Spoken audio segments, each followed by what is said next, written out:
Communism took itself at the intellectual level to be science, the science of dialectical materialism, rather than a philosophy. Hence, it refused to see itself as a theory about the truth, but insisted that it was the whole truth and nothing but the truth. यानी communism ने स्वयं को एक विचार या एक दर्शन मानने की बजाय एक विज्ञान माना। कैसा विज्ञान? हिस्टोरिकल मटेरियलिज्म का विज्ञान।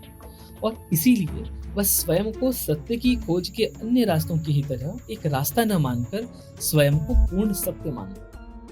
आशय यह है कि कम्युनिज्म ही एकमात्र सत्य है और कुछ नहीं। गुड इवनिंग, YouTube पर आप देख रहे हैं द नैरेटिव वर्ल्ड चैनल, जहां मैं ऐश्वर्य पुरोहित आप सभी के बीच हमारी खास पॉडकास्ट सीरीज कम्युनिस्ट आतंकवाद, understanding strategy and tactics of the Maoist war against Bharat के एक और नए एपिसोड के साथ हाजिर हूं। फ्रेंड्स, अपने लास्ट एपिसोड में हमने बात की थी कि कैसे मार्क्स और मार्क्सवादियों ने हिस्टोरिकल मटेरियलिज्म को मानव इतिहास की एकमात्र व्याख्या मानकर उसे वैज्ञानिक सत्य का दर्जा दे रखा, साइंटिफिक ट्रुथ का दर्जा दे रखा। उनके अनुसार इसके अलावा हिस्ट्री और इंसानी दुनिया से जुड़ी दूसरी सभी थ्योरीज, इंटरप्रिटेशंस, फिलॉसफीज गलत हैं, जो केवल सर्वहारों या प्रोलेटेरिएट के शोषण के लिए लिखी गई है।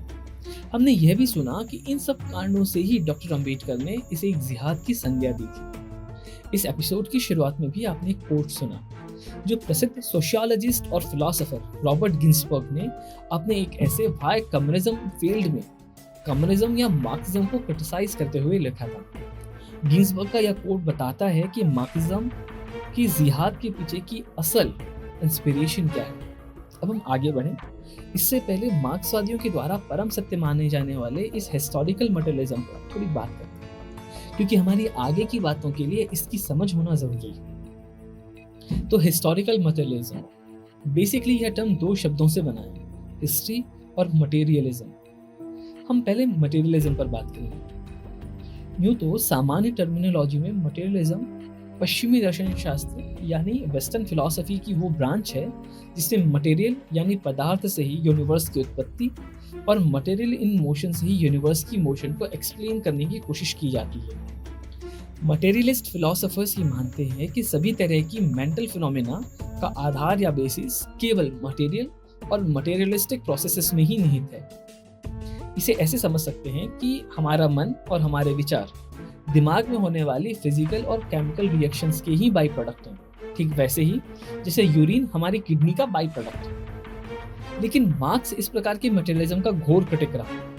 वह उसे बुर्जुआ मटेरियलिज्म या शोषक वर्ग का मटेरियलिज्म कहा करता था। मार्क्स के अनुसार इस प्रकार की लफाजी की बजाय मानव और उसकी इकोनॉमिक एक्टिविटीज ही हमारी रुचि का विषय होना चाहिए। तो कुल मिलाकर इंसान और आर्थिक गतिविधियां, इकोनॉमिक एक्टिविटीज ही मार्क्स के मटेरियलिज्म का स्कोप है। यहाँ तक तो ठीक है, विश्व में डिफरेंट फिलॉसफीज, डिफरेंट थॉट्स हैं जो विश्व के प्रति अलग अलग दृष्टिकोण रखते हैं, ओपिनियन रखते हैं। लेकिन मार्क्स ने अपने मटेरियलिज्म के आधार पर हिस्ट्री की अपनी जिस इंटरप्रिटेशन को अल्टीमेट ट्रूथ बताया वो बहुत डिजास्टर्स हुई।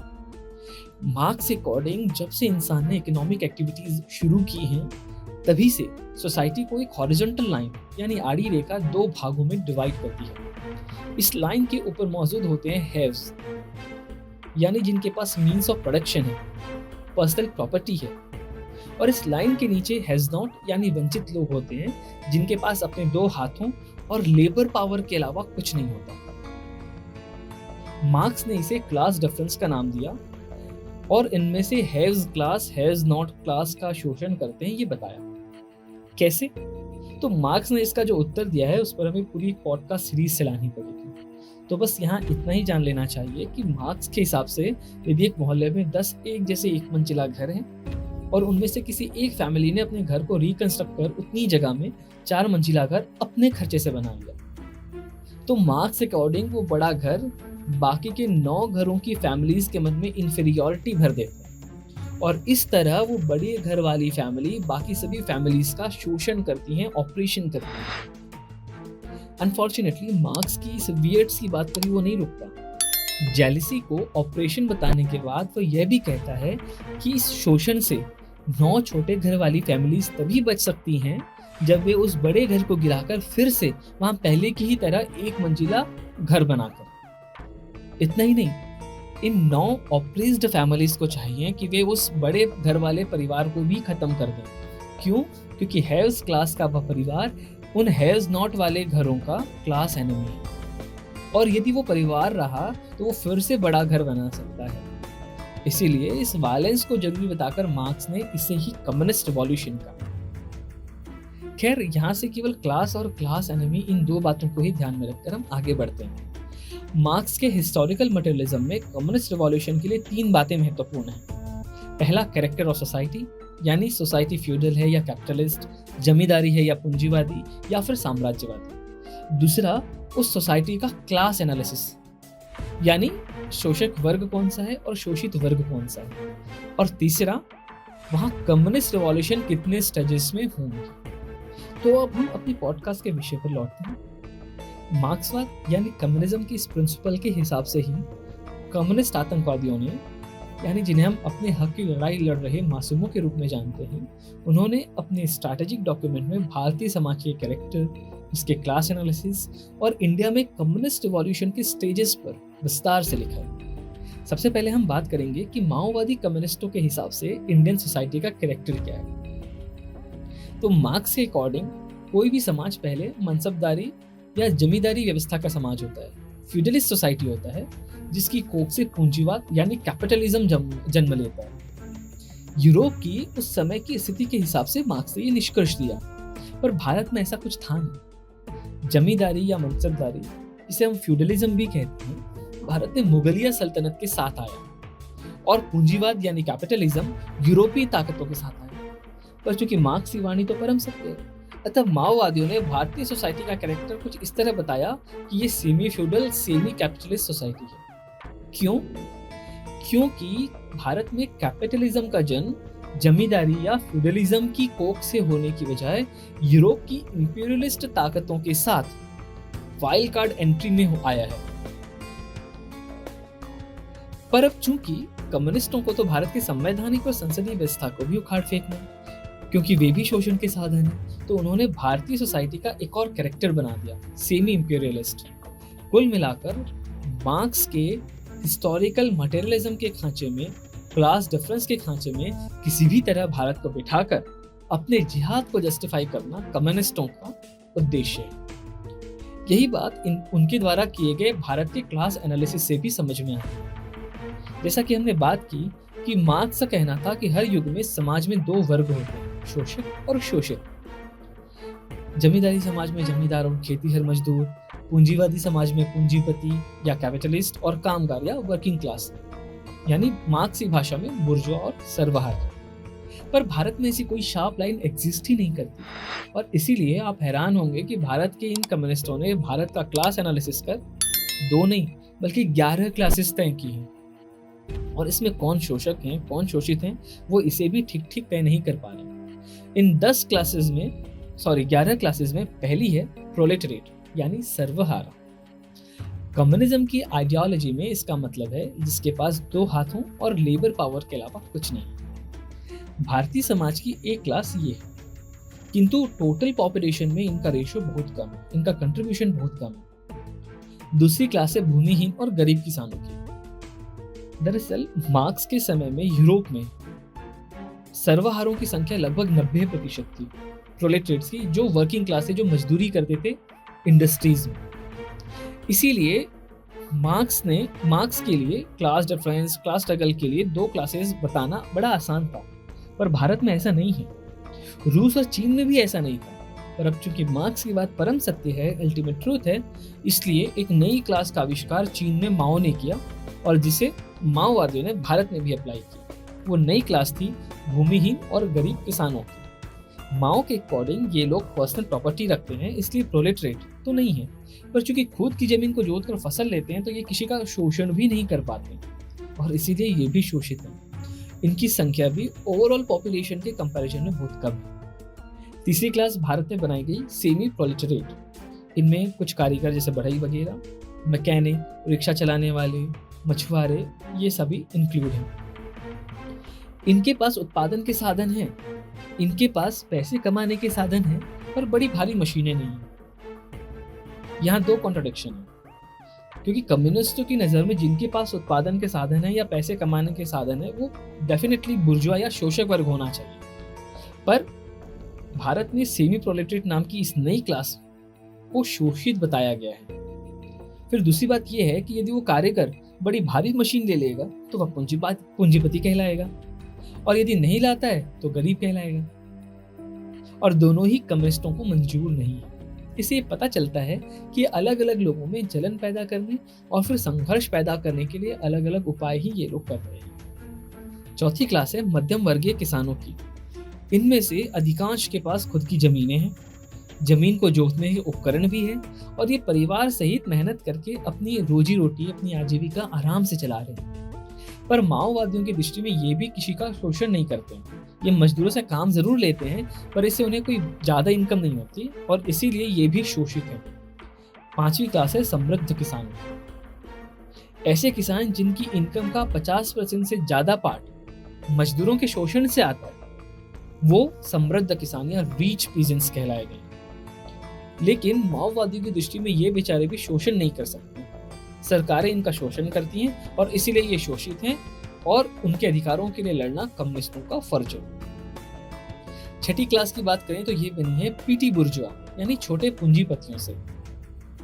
इस क्लास में छोटे व्यापारियों से लेकर school teacher, student, doctor, professor, clerk, non gazetted सरकारी कर्मचारी, डॉक्टर, वकील सब आते हैं, जो अपना इंटेलेक्चुअल लेबर बेचकर कमाते हैं।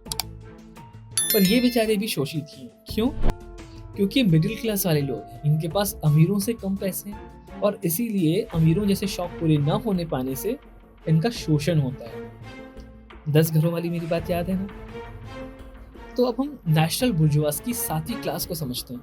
इस क्लास में शामिल है छोटी मिलों के मालिक, जैसे राइस मिलर्स आदि, जिनका टर्नओवर ज्यादा नहीं, बस 10-15 करोड़ का होगा। पर ये बेचारे भी इंपीरियलिस्ट और फ्यूडलिस्ट लोगों से शोषित हैं। माना कि ये लोग कई लोगों का शोषण करते हैं, पर ये अपने से अमीरों का शोषण नहीं कर पाते, और उन्हें शोषण का ये हक दिलाना कम्युनिस्ट युद्ध का एक बड़ा उद्देश्य है। अब बढ़ते हैं 8वीं क्लास की तरफ, जो है लुम्पेन प्रोलेटरिएट्स की, यानी निरुत्साहित सर्वहारों की, जिसमें लुटेरे, गुंडे, विभिन्न तरह के अपराधी आदि सभी शामिल हैं। अब चोरों को बिना किसी रुकावट के चोरी का हक दिलाना जरूरी है। अमेरिका को ही लीजिए, वहाँ जहाँ भी वामपंथी डेमोक्रेट्स की सरकार है, वहाँ $1500 की चोरी करना चोर का अधिकार है, आप रोक नहीं सकते। वहाँ वोकिज्म का बोलबाला है, जिसके बारे में ये कहा जाता है कि वो माओइज्म विद अमेरिकन कैरेक्टरिस्टिक है। खैर, अब हम 9वीं क्लास के बारे में बात करते हैं। ये है जमींदारों की क्लास। जमींदार या लैंडलॉर्ड का मतलब होता है कि जो स्वयं मेहनत ना कर दूसरों से खेती कराता है, उत्पादित माल खुद बेचता है और सरप्लस को फिर से खेती में इन्वेस्ट करता है। ये एक ऑपरेशनल क्लास है। इसी तरह दूसरी ऑपरेशनल क्लास है साम्राज्यवादियों की या इंपीरियलिस्ट ताकतों की। माओवादियों के अकॉर्डिंग भारत सरकार का पड़ोसी देशों के साथ जो रवैया है वो इंपीरियलिस्ट रवैया है। भारत उन देश के लोगों का शोषक है। और आखिरी क्लास है कॉम्प्रेडर ब्यूरोक्रेट बुर्जुआस। मुझे तो बोलने में बड़ी कठिनाई हुई। इसे शॉर्ट में CBB कहा जाता है, और इसमें सरकारी अधिकारी, जज, नेता आदि सभी शामिल हैं। तो कुल मिलाकर इन 11 क्लासेस में पहली 8 क्लासेस ऑपरेस्ड क्लासेस हैं, और आखिरी 3 क्लासेस क्लास एनिमी हैं। इससे आप ये समझ सकते हैं कि भारत की सरकार और संवैधानिक संस्थाएं ही बस क्लास एनिमी हैं, बाकी जनता बेचारी शोषित है। और इसीलिए सशस्त्र युद्ध से सत्ता पर कब्जा कर मार्क्स के बताए अनुसार कम्युनिस्टों की तानाशाही स्थापित करना माओवादियों की नजर में अनिवार्य है। ये हुआ क्लास एनालिसिस। अब आते हैं हिस्टोरिकल मटेरियलिज्म की तीसरी महत्वपूर्ण बात, यानी कम्युनिस्ट क्रांति के स्टेजेस पर। तो इस डॉक्यूमेंट के अनुसार कम्युनिस्ट क्रांति के पहले चरण में सशस्त्र विद्रोह के द्वारा डेमोक्रेटिक डिक्टेटरशिप एस्टैब्लिश की जाएगी। ये बिल्कुल नई बात आपने सुनी होगी, क्योंकि डेमोक्रेसी और डिक्टेटरशिप भला दोनों एक साथ कैसे आ सकते हैं। पर ये एक छलावा है। चीन में भी 1949 में माओ ने ऐसी ही डेमोक्रेटिक डिक्टेटरशिप की स्थापना की थी, जो आज तक जारी है। और वहाँ जब 1989 में विद्यार्थियों ने अभिव्यक्ति की आज़ादी के लिए, फ्रीडम ऑफ स्पीच के लिए आंदोलन किया, तो 4 जून 1989 को बीजिंग के तियानमेन चौराहे में हजारों विद्यार्थियों को सेना के टैंक तले कुचल दिया गया। और उसके बाद आज तक वहाँ किसी ने कम्युनिस्ट तानाशाही के खिलाफ आवाज उठाने की हिम्मत नहीं की। फ्रीडम ऑफ स्पीच को तो भूल ही जाइए। नॉर्थ कोरिया भी ऐसी ही एक डेमोक्रेटिक डिक्टेटरशिप है जिसके हालात आप सभी जानते हैं। तो कम्युनिज्म और कुछ नहीं बल्कि लोगों में एक दूसरे के विरुद्ध ईर्ष्या यानी जेलसी और द्वेष यानी नफरत जगाकर उनमें संघर्ष पैदा कर भारत को गृह युद्ध में झोंकने और उसके सहारे कम्युनिस्टों की तानाशाही स्थापित करने की नीयत का दूसरा नाम है। मुझे हालांकि ध्यान है कि मैंने आपका बहुत सारा समय आज ले लिया, पर ये बात थी ही ऐसी कि इसमें जितना भी समय हम लें हमेशा कम पड़ेगा, लेकिन फिर भी हम अपनी बात यहीं रोकते हैं। अगले शनिवार रात 9 बजे हम फिर मिलेंगे और तब बात करेंगे कि आखिर इस डेमोक्रेटिक डिक्टेटरशिप का सेंट्रल टास्क क्या है। तो मुझे अनुमति दें, मुझे परमिशन दें। नमस्ते, गुड नाइट।